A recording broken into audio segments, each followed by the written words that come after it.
કેમ છો મિત્રો? વંદે માતરમ.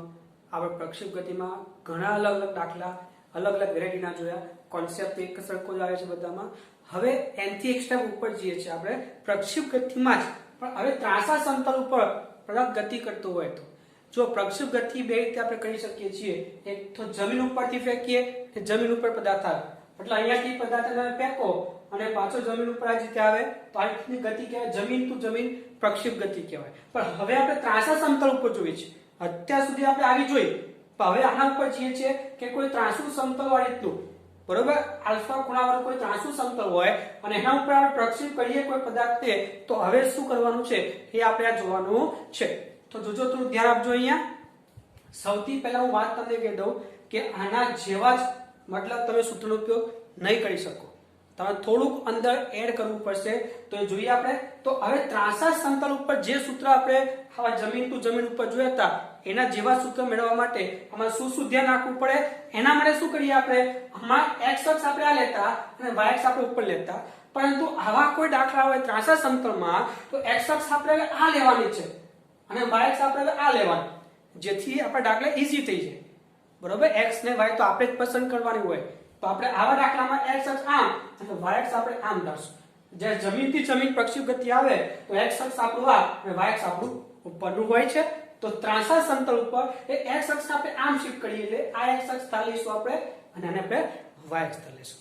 તો જો આવો કોઈ એક પદાર્થ આપેલો છે મેં તમને, તો સૌથી પહેલા O થી એ પદાર્થ બીટા અંશના ખૂણે u જેટલી પ્રારંભિક ઝડપથી પ્રક્ષેપ કરે છે અને p આગળ આવે છે. હવે આ જે સમતલ છે ત્રાંસુ, આ સમતલ એક ખૂણો કેટલો બનાવ્યો? આલ્ફાનો. જે આ પદાર્થ એક ખૂણો કેટલાનો બનાવ્યો છે? બીટાનો. આ યાદ રાખજો. પ્રક્ષેપ ગતિમાં ખૂણો હંમેશા આપણે x અક્ષ લઈએ છીએ. બધા આપણે x અક્ષ ધાર લીધા. તો આ જે થીટા છે આપણે x અક્ષ સાથે લેતા, તો આમાં પણ આપણે એ જ કરશું. પણ આપણે x અક્ષ આ પર લીધી છે, બરોબર, આ આપણી x અક્ષ છે એટલે આપણે ખૂણો કયો બનાવ્યો? x અક્ષ સાથે બીટા. એટલે અહીંયા જે થીટા છે એની જગ્યાએ શું આવશે? બીટા. અને આલ્ફા શું છે? એ ત્રાંસા સમતલનો ખૂણો છે. એટલે થોડુંક મગજમાં ક્લિયર કટ રાખજો. બીજી વસ્તુ, આમાં તમે g ડાયરેક્ટ તમે લેતા નીચે તરફ એટલે માઈનસ લેતા પ્રવેગ, બરોબર, કારણ કે જમીનથી જમીન હોય તો પ્રવેગ ડાયરેક્ટ y અક્ષમાં લાગે છે. પણ અહીંયા જોવું પડશે કે પ્રવેગ તો હંમેશા પૃથ્વીના કેન્દ્ર તરફ જ હોય એટલે g તો હંમેશા નીચે જ લાવે. પરંતુ આપણે x અક્ષ આમ લીધેલી છે, x અક્ષ આપણે આમ લીધેલી છે અને y અક્ષ આપણે આમ લીધી છે, એટલા માટે g ના આપણે બે ઘટકો પાડવા પડશે. જો આવું ત્રાંસુ સમતલ હોય તો પ્રક્ષેપ ગતિ કરવું હોય તો પ્રવેગનો આ બાજુનો x અક્ષનો ઘટક જોઈએ કે તો પ્રવેગનો y અક્ષ ઉપરનો ઘટક જોઈએ. તો આ x અક્ષ અને y અક્ષનો ઘટક મેળવવા માટે આપણું g જે નીચે તરફ હંમેશા હોય એના બે ઘટકો પાડી દઈએ. જો આ g નીચે તરફ હંમેશા પૃથ્વીના કેન્દ્ર તરફ જ હોય એટલે g હંમેશા નીચે જ લેવાનો હોય. પરંતુ આવા દાખલામાં ડાયરેક્ટ g લખો તો ચાલે, પણ આવો દાખલો હોય તો બે ઘટક પાડવા પડે, કારણ કે આપણે x અક્ષનો g જોઈશે અને y અક્ષનો g જોઈશે. x અક્ષ એટલે આપણું આ થયું અને y અક્ષ એટલે આપણું ઉપરનું થયું.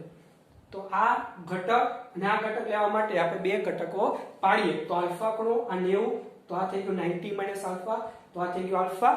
તો g અક્ષમાં થીટા હોય તો cos મતલબ g cos આલ્ફા અને આ થઈ ગયો g sin આલ્ફા. મતલબ ત્રાંસુ સમતલ આવે તો પ્રવેગ હવે g નહીં, પ્રવેગના બે ઘટકો લઈશું. જો પ્રવેગનો x ઘટક જોઈશે તો લઈશું આપણે g sin આલ્ફા અને પ્રવેગનો y ઘટક હોય તો g cos આલ્ફા. એટલે આ બે વસ્તુ કમ્પેરિઝન કરતો જાવ છું. આ ખાસ યાદ રાખજો. સૌથી પહેલી વાત કરીને પ્રવેગની કે પ્રવેગ આ જમીનથી જમીનના પ્રક્ષેપ ગતિના હમણાં સુધીના બધા દાખલામાં આપણે પ્રવેગ -g લખતા, કારણ કે y અક્ષમાં ગતિ ડાયરેક્ટ લઈ શકીએ અમે એટલા માટે, કારણ કે પદાર્થ y અક્ષમાં ગતિ કરતો હતો. પરંતુ હવે ત્રાંસુ સમતલ હોય તો ત્રાંસા સમતલમાં x અક્ષ આપણે આમ લીધી છે અને y અક્ષ આપણે આમ લીધું છે. એટલે આપણે x અક્ષના પ્રવેગની જરૂર પડશે અને y અક્ષના પ્રવેગની જરૂર પડશે. મતલબ પ્રવેગનો એક આ ઘટક જોઈએ અને બીજો આ ઘટક જોઈએ. એટલે આપણો જે પ્રવેગ પૃથ્વીના કેન્દ્ર તરફ છે એના બે ઘટકો પાડી દીધા. આ આલ્ફા તો 90 - આલ્ફા, તો આલ્ફા, તો આ થઈ ગયું g cos આલ્ફા અને આ થઈ ગયું g sin આલ્ફા. તો ઘટકો લખીએ આપણે. જોજો, હા, આ u નો x ઘટક તો થઈ ગયો u cos બીટા અને u નો y ઘટક તો થઈ ગયો u sin બીટા. એ જ પ્રમાણે પ્રવેગનો x ઘટક u sin આલ્ફા અને y ઘટક g cos આલ્ફા. આમાં પ્રવેગની દિશા જોવાની. જો આપણે આમ ગતિ કરતા હોય, પ્રક્ષેપ ગતિ આપણે આમથી આમ હોય અને પ્રવેગ આ બાજુ હોય તો માઈનસ લેવું પડશે, એટલે માઈનસ g આલ્ફા, અને આ પ્રવેગ નીચે તરફ છે એટલે માઈનસ g cos આલ્ફા.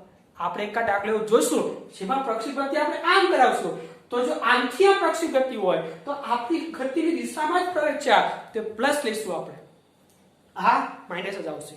ખાલી આમાં થોડું ધ્યાન રાખવાનું કે આપણી જે બાજુ ગતિ થતી હોય એને વિરુદ્ધ દિશામાં ઘટક આવે છે તો માઈનસ લેવાનો, પણ આપણી ગતિની દિશામાં જ ઘટક આવે છે તો પ્લસ. ઇન શોર્ટ, આમથી આમ જઈએ તો આ ઘટક આવશે માઈનસ, અને આમથી આમ જઈએ તો આ ઘટક આવશે પ્લસ. એ આવશે ત્યારે ખબર પડશે. હમણાં આટલું જોઈ લે ખાલી કે x ઘટક શરૂઆતના વેગનો u cos બીટા અને x ઘટક પ્રવેગનો માઈનસ g sin આલ્ફા. એ જ પ્રમાણે y અક્ષ ઉપર uy u sin બીટા અને ay minus g cos alpha. યાદ છે આમાં આપણે ax 0 લખતા, ax ઘટક બરાબર 0 અને ay ઘટક બરાબર માઈનસ g લખતા. ax ઘટક યાદ છે આવું કઈ,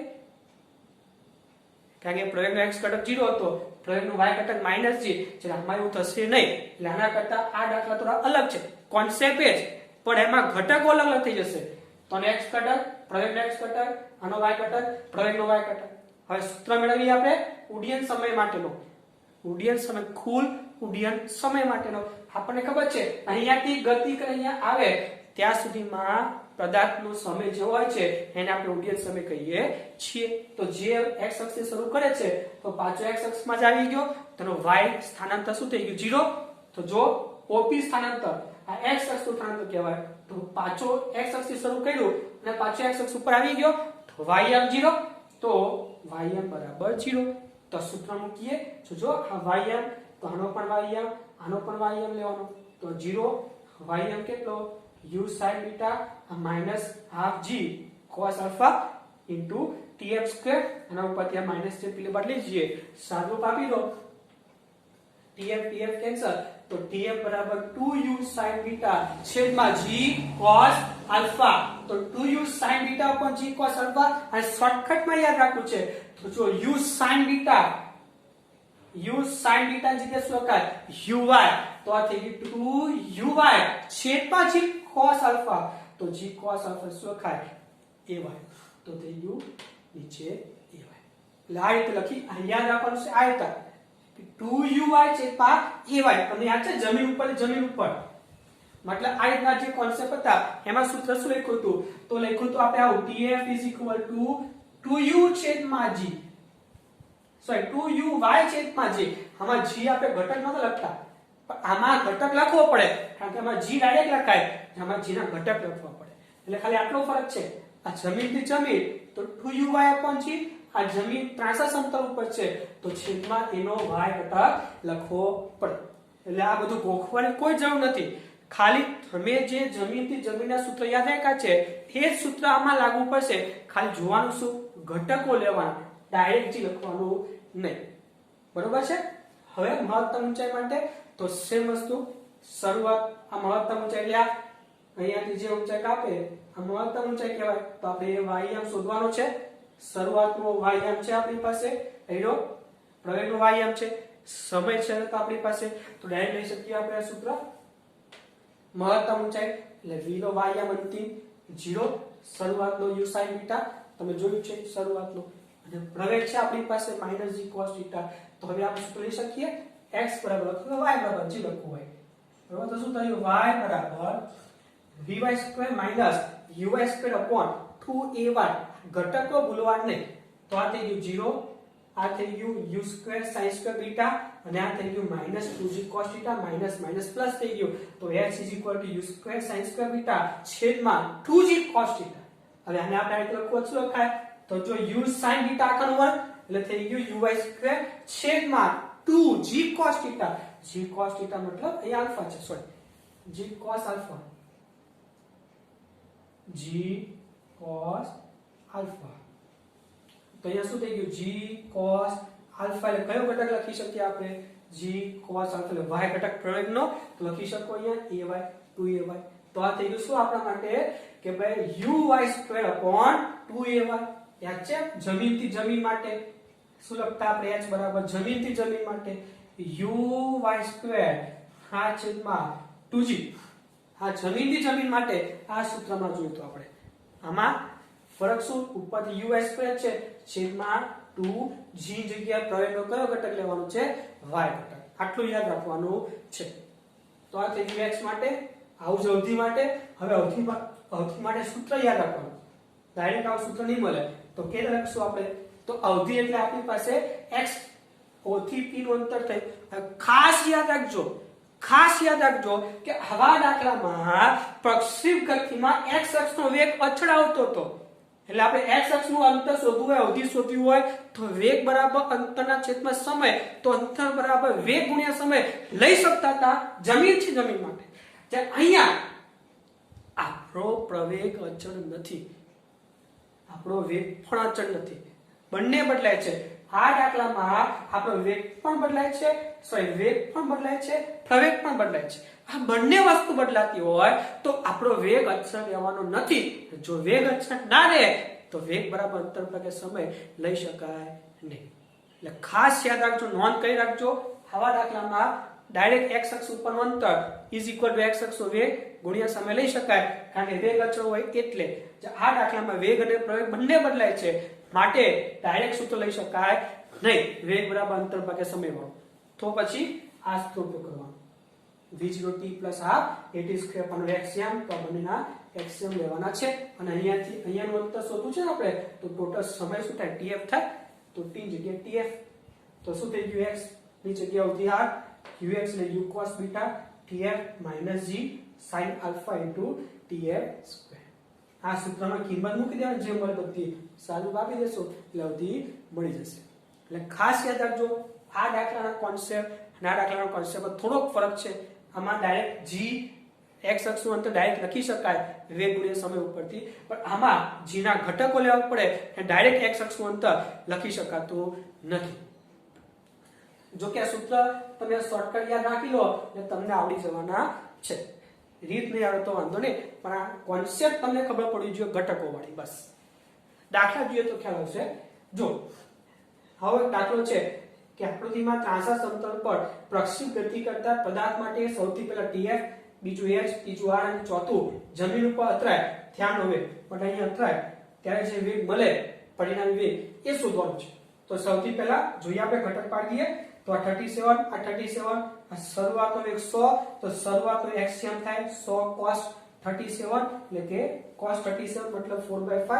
એટલે થશે 80 અને એવું જ uy બરાબર 100 sin 37 100 ગુણ્યા 3/5 sin 37 એટલે તો આ થશે 60 મીટર પર સેકન્ડ એ જ પ્રમાણે ax આપણે જોઉં છે આમ એનો આ બાજુ આવશે બરોબર માઈનસ લખી શકીએ આપણે અહીંયા તો માઈનસ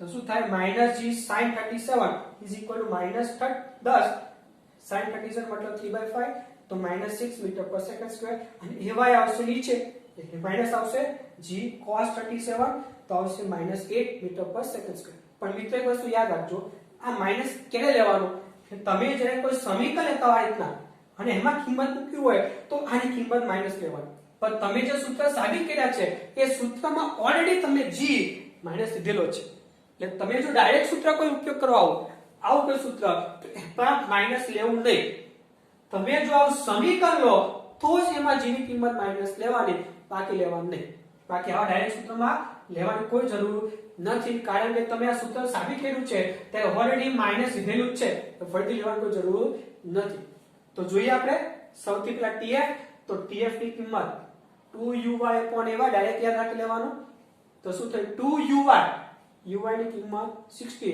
છેદમાં ay માઈનસ 8 લખવાની જરૂર નથી પ્લસ 8 લખવાનું કારણ કે આ સાબિત છે કર્યું તો ઓલરેડી આપણે માઈનસ લીધેલું છે હું અહીંયા પ્લસ કરી દઉં છું બરોબર લખી રાખવા નોન લખવાની હોય તો જો ડાયરેક્ટ સૂત્ર લેવું હોય તો પ્રવેગ માઈનસ લેવો નહીં પણ તમે આ કોઈ સૂત્ર લઈને કરતા હોય તો પ્રવેગની કિંમત માઈનસ લેવાની તો થઈ ગયો જવાબ કેટલો 15 સેકન્ડ બીજું છે h તો h ની કિંમત uy²/2g સોરી uy²/2ay uy એટલે 60 નો વર્ગ અને ay એટલે 8 તો સાદું પાડશો એટલે 225 મીટર મળી જશે અને અવધિ માટે આ સૂત્ર ઉપયોગ કરીએ uy tf aytx માઈનસ લેવાનું પાછું તો uf ની કિંમત ux કેટલું છે આપણી પાસે 80 tf, tf એટલે 15 અને આની કિંમત માઈનસ લેવાની, આમાં ભૂલવાનું નહીં. આવા સમીકરણ હોય તો માઈનસ લેવાનો પ્રયોગ, પણ આવું સૂત્ર હોય તો ડાયરેક્ટ પ્લસ જ લખવાનું. એમાં માઈનસ ax એટલે કેટલું, માઈનસ 6 હતું,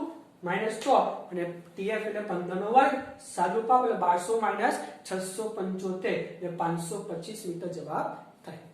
હવે ચોથો ભાગ છે, અહીંયા અથડાય ત્યાંનો વેગ. તો અથડાય ત્યાંના વેગ તમારે શોધવો હોય અને બે ઘટકો શોધવા પડે. પહેલા અહીંયા જે થીટા બનતો હોય 37 બને છે, એના બે ઘટકો પાડો, અંતિમ vx અને અંતિમ vy બે મળી જાય પછી v તમને મળી જશે. તો જોઈએ આપણે, જો ફરીથી બોલું છું, vx અચળ નહીં રહે. જો આવા દાખલા હોય તો x અક્ષનો વેગ અચળ, તો vx તમે ડાયરેક્ટ ux લખી શકતા હતા, પણ આમાં એ લખાશે નહીં. તો આ સૂત્રનો ઉપયોગ કરવો પડશે. v બરાબર v0 80, તો vx બરાબર ux ax tf. આમાં માઈનસ લેવાનું, કારણ કે સમીકરણનો ઉપયોગ આપણે કરીએ છીએ.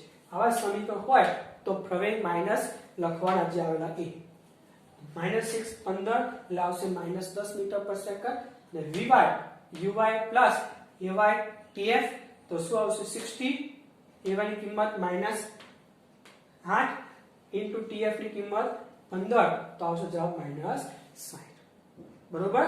હવે જો vx uy મળી ગયું તો અથડામણ આગળ વેગ કેટલો, તો v બરાબર પરિણામી v આપણો વર્ગમૂળમાં vx² vy², vx ની કિંમત -10 નો વર્ગ, vy ની કિંમત -60 નો વર્ગ, પ્લસ જ થવાનું. તો 100 + 3600 એટલે કે 3700 નું વર્ગમૂળ તમે કરશો એટલે 60.83 મીટર પ્રતિ સેકન્ડ જવાબ તમારો આવી જશે. ખબર પડી? એટલે કોન્સેપ્ટમાં ફરક કેટલો ઘટકોનો, બસ, બાકી રીત એક જ છે. એટલે ખાસ યાદ રાખજો, ઘટકો ખાસ યાદ રાખજો. આ રીતના કે કોઈ પણ દાખલો ત્રાંસા સમતલ ઉપર હોય તો આ રીતે કરવો નહીં, એમાં ઘટકો પાડવાના છે, એટલું યાદ રાખવાનું છે. સૂત્ર યાદ નહીં રહ્યા બધા તો ચાલશે, પણ ઘટકો યાદ રહેવા જોઈએ, કોન્સેપ્ટ યાદ રહેવા જોઈએ. બરોબર, લખી લો, પછી આગળ જોઈએ આપણે. ચલો મિત્રો, આગળ જઈએ આપણે. તો ત્રાંસા સમતલ પર દાખલા આગળ જોઈએ. તો ત્રાંસા સમતલ પર પ્રક્ષેપ ગતિ કરતા પદાર્થ માટે tf h r શોધવાનું છે. આ રીતનો પ્રક્ષેપ કરતો કોઈ પદાર્થ છે, બરોબર. પ્રક્ષેપ 45 ડિગ્રી ઉપર x અક્ષ સાથે થાય છે અને સમતલ ખૂણો આપણે 37 અંશ ખૂણો આપેલો છે, બરોબર. તો g ના બે ઘટક પાડી દઈએ, g cos 37, g sin 37. તો જો આ સમતલમાં જે ખૂણો હોય ને એ પ્રવેગમાં લઈ લેવાનો.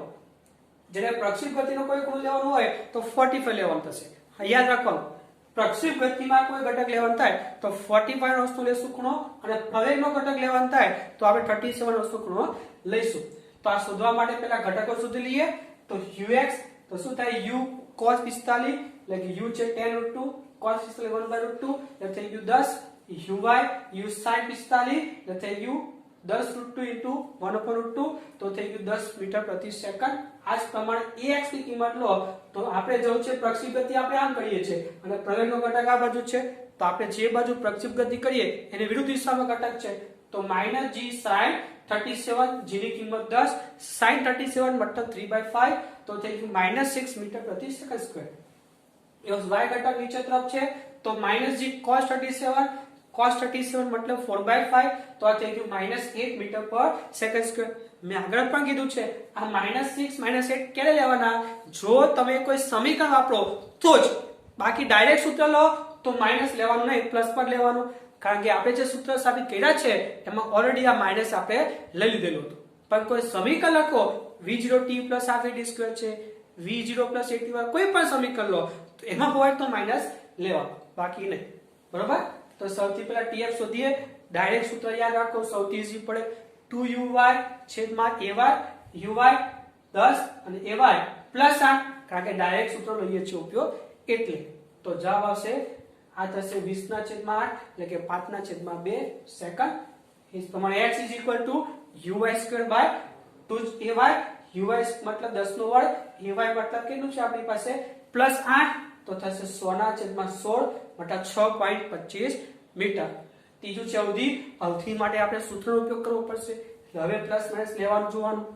તો થશે x બરાબર v0t plus half at square લઈએ, પણ યાદ શું રાખવાનું, x ઘટક લેવાનું છે કારણ કે x અંતર શોધવું છે એટલા માટે, અને આખો સમય અહીંયા તૈયાર અંતર લેવું હોય તો આખો સમય લેવો પડે tf, તો tf plus 1/2 ex tf square, તો આ થઈ ગયો અવધિ, આ ux ની કિંમત આવશે કેટલી 10, tf આપણે શોધ્યું છે 5/2, હવે ax લેવાનું પ્લસ કે માઈનસ, તમે સમીકરણ ઉપયોગ કરો છો તો માઈનસ લેવાનું, પણ તમે જો ડાયરેક્ટ લેતા હોય આવું તો પછી પ્લસ માં લખવાનું, તો આ થશે -6 tf સ્ક્વેર એટલે 5/2 નો વર્ગ કરો તો 25/4 થઈ જાય, સાદું આપો તો આ થઈ ગયું 25 અને આ થઈ ગયો 18.75, બાદ બાકી થાય 6.25.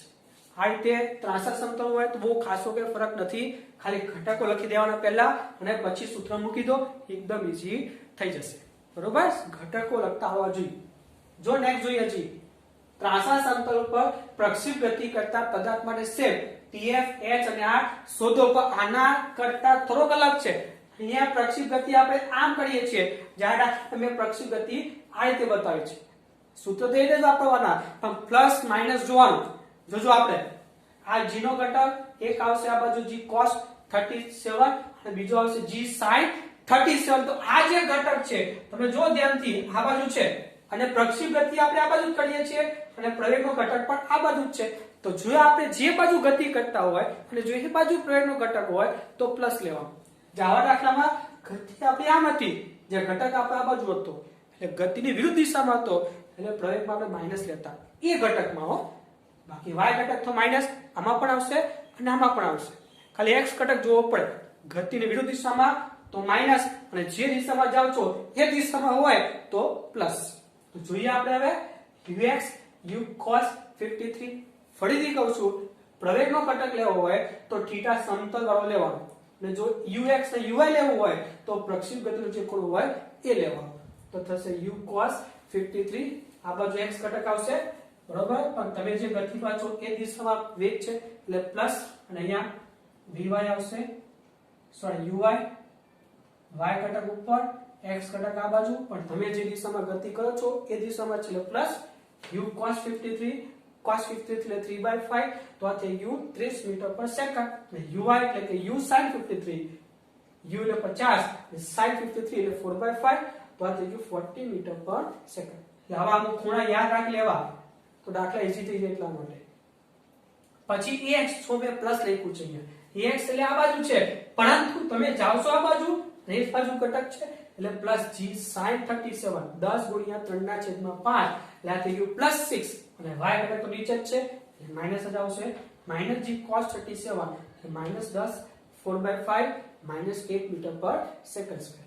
હવે શોધીએ tf, ડાયરેક્ટ સૂત્ર છે એમાં તો -10 લેવાની જરૂર નથી, ડાયરેક્ટ જ પ્લસ લેવાનું છે, 2uy છેદમાં ay, 2uy એટલે 40 છેદમાં ay એટલે ભલે માઈનસ છે પણ સૂત્ર લઈએ છે ડાયરેક્ટ એટલે પ્લસ જ લેવાનું ડાયરેક્ટ, કારણ તમે સૂત્ર સાબિત કર્યું હતું એમાં ઓલરેડી તમે માઈનસ લીધેલું છે એટલે. તો આ થઈ ગયું 40 × 2 છેદમાં 8 એટલે થઈ ગયું 10 સેકન્ડ. બીજું છે h, તો h = uy² 2ay, તો uy² મતલબ 40 નો વર્ગ છેદમાં 2 ay એટલે કે 8, ay ની કિંમત 8, તો થશે 16/16 એટલે થશે 100 મીટર. પછી છે અવધિ r, તો અવધિ માટે ફરીથી સૂત્ર લેવું પડશે, પણ આ સૂત્રમાં પ્લસ માઈનસ જોવાનું, તો આ થઈ ગયું r ux એટલે કે 30 અને tf એટલે આખો સમય લેવો પડે, તો tf ની કિંમત આપણી પાસે 10 છે, પણ ax જો માઈનસ નથી પ્લસ લેવાનું છે, ax ની કિંમત કેવી મળી છે પ્લસ, કારણ કે તમે જે દિશામાં જાવ છો એ દિશામાં પ્રવેગ છે એટલે, તો +1/2 ax ની જગ્યાએ +6, tf એટલે 10 × 100 તો થશે 300 ને થશે 300, તો અવધિ થઈ 600 મીટર. એટલે આ બે દાખલામાં ખાસ કાળજી રાખવાની, જે દિશામાં જાવ છો એ દિશામાં ઘટક હોય તો પ્લસ આવે, વિરુદ્ધ દિશામાં હોય તો માઈનસ લેવાનું, અને જો ડાયરેક્ટ સૂત્ર તમે લો આવો તો પછી પ્લસ જ લેવાનું, પણ જો આવું સમીકરણ લો તો માઈનસ પ્લસ જે હોય એ મૂકવાનું. ક્લિયર? હજી એક દાખલો જોઈએ. જો હવે આમાં થોડુંક અલગ વેરાયટી છે કે આકૃતિમાં ત્રાંસા સમતલ પર એક પદાર્થ એવી રીતે પ્રક્ષેપ કરે છે જેથી જમીન ઉપર લંબ રૂપે અથડાય, મતલબ અહીંથી પ્રક્ષેપ ચાલુ કરે જમીન ઉપર અથડાય, લંબ રીતે અથડાય છે. લંબ રૂપે મતલબ શું, સીધો y ઘટક જ મળે, x ઘટક મળે નહીં, મતલબ આ બિંદુ આગળ જે વેગ હશે એનો ખાલી y ઘટક હશે, x ઘટક હશે નહીં. કારણ કે લંબરૂપે ક્યારે આવે? કારણ કે આને આપણે y કહીએ છીએ. લંબરૂપે આવે મતલબ y એમ મળે, x એમ એનો 0 થઈ જાય. બરોબર? તો આલ્ફા અને બીટા વચ્ચેનો સંબંધ મેળવવાનો છે. આલ્ફા અને બીટા વચ્ચેનો સંબંધ. તો ફરીથી ઘટક લખીએ. ux તો u cos beta, uy u sin beta. u લખો ત્યારે પ્રક્ષેપ ગતિનો ખૂણો લેવાનો, અને a લખો ત્યારે સમતલનો ખૂણો લેવાનો. માઈનસ g sin આલ્ફા, પ્રક્ષેપ ગતિ આ બાજુ અને a x આ બાજુ છે, માઈનસ g sin આલ્ફા, અને y ઘટક તો માઈનસ જ લેવાનું છે, g cos આલ્ફા. હવે tf લઈએ. 2uy છેદમાં ay, uy એટલે u sin બીટા, ay એટલે g cos આલ્ફા. ડાયરેક્ટ સૂત્ર છે તો માઈનસ લેવાની જરૂર નથી. અને પછી અથડાય છે લંબરૂપે. લંબરૂપે અથડાતો હોય તો vx 0 થાય. તો vx નો ઉપયોગ કરીએ આપણે, કારણ કે અથડાય છે એટલે y અક્ષનો વેગ મળે, x અક્ષનો વેગ 0 થાય. તો અંતિમ x અક્ષનો વેગ શોધીએ અને બરાબર 0 કરી નાખીએ. તો v બરાબર v0 + at નો ઉપયોગ કરીએ તો આ x શ્યામ, તો આનો શરૂઆતનો x શ્યામ અને પ્રવેગનો x શ્યામ અને આખો સમય આવશે tf. તો આપણને ખબર છે લંબરૂપે અથડાય છે તો vx બરાબર 0, તો આ થઈ ગયું 0. ux ની કિંમત u cos બીટા સમીકરણ છે, તો a ની કિંમત પ્લસ હોય તો પ્લસ, માઈનસ હોય તો માઈનસ મૂકવાની. તો ax કિંમત -g sin આલ્ફા, tf ની જગ્યાએ મૂકો 2u sin બીટા છેદમાં g cos આલ્ફા. આ g કેન્સલ થઈ જાય, માઈનસ છે પેલી બાજુ તો પ્લસ થઈ જાય. તો થઈ ગયું 2u sin alpha sin beta, આ પેલી બાજુ તો શું થઈ ગયું 2u, g તો કેન્સલ થઈ ગયું, sin આલ્ફા sin બીટા છેદમાં cos આલ્ફા, અને આ થઈ ગયું u cos beta, u cancel થઈ ગયું. હવે આલ્ફા બીટા અલગ કરીએ તો આલ્ફા તો છે જ આપણી પાસે, તો આ બીટા લાવવા માટે આને કરી લઈએ પેલી બાજુ છેદમાં લીજીએ, તો cos બીટા છેદમાં sin બીટા. આ બાદ થશે 2 sin આલ્ફા છેદમાં cos આલ્ફા, sin છેદમાં cos એટલે tan, અને cos છેદમાં sin મતલબ cot. તો થઈ ગયું સંબંધ 2 tan આલ્ફા બરાબર cot બીટા. આપણી પાસે અહીંયા ઉડ્ડયન સમય અને vx બરાબર 0 હતો, એટલે ઉડ્ડયન સમય અને vx બરાબર 0 નો ઉપયોગ કર્યો આપણે, અને સાદુરૂપ આપીને સંબંધ મેળવી લીધો. તો આ રીતે ત્રાંસા સમતલ ઉપર આપણે દાખલા કરી શકીએ છીએ. તો પ્રક્ષેપ ગતિમાં આપણે અલગ અલગ વેરિએન્ટના ઘણા દાખલા જોયા. તો પ્રક્ષેપ ગતિ આપણે અહીંયા પૂરી થાય છે, ક્લિયર થાય છે. બરાબર? વર્કશીટના દાખલા તમે પ્રેક્ટિસ કરજો, તમને આરામથી આવડી જશે. ખાલી ઘટકો લખવાના અને કોન્સેપ્ટ યાદ રાખજો. હવે ચોથા ચેપ્ટરમાં સમતલમાં ગતિમાં આપણા બે ટોપિક બાકી છે. એક છે સાપેક્ષ વેગ, સાપેક્ષ ગતિ, બરોબર, અને બીજું છે વર્તુળાકાર ગતિ. હવે એમાં જે વર્તુળાકાર ગતિ છે એ વર્તુળાકાર ગતિ એ પાછળના ચેપ્ટરમાં આવે છે, એટલે આપણે ત્યારે લઈશું, એટલે હમણાં લઈશું નહીં. સમતલમાં ગતિમાં જે વર્તુળાકાર ગતિ છે એ પછીના ચેપ્ટરોમાં આપણે લઈશું, હમણાં લેવાના નથી. એટલે દાખલા બાકી રાખશું આપણે. વત્તા હવે વૈધું સાપેક્ષ ગતિ, બરોબર. તો યાદ હોય તો ત્રીજા ચેપ્ટરમાં સાપેક્ષ ગતિ બાકી હતી, તો એ સાપેક્ષ ગતિ અને આ ચેપ્ટરની સાપેક્ષ ગતિ એ હવે પછીના લેક્ચરમાં આપણે શરૂ કરશું. ત્રીજા ચેપ્ટરની સાપેક્ષ ગતિ એ 1D માં સાપેક્ષ ગતિ કહેવાય. જે સમતલમાં ગતિમાં જે સાપેક્ષ ગતિ આવે છે એ 2D માં સાપેક્ષ ગતિ કહેવાય. એટલે સાપેક્ષ ગતિ આના પછીના લેક્ચરમાં આપણે શરૂ કરશું. જે વર્તુળાકાર ગતિ એ આપણે એના પછીના જે ચેપ્ટરો આવશે એમાં લેવાના છે. બરોબર? આટલું લખી લો તમે.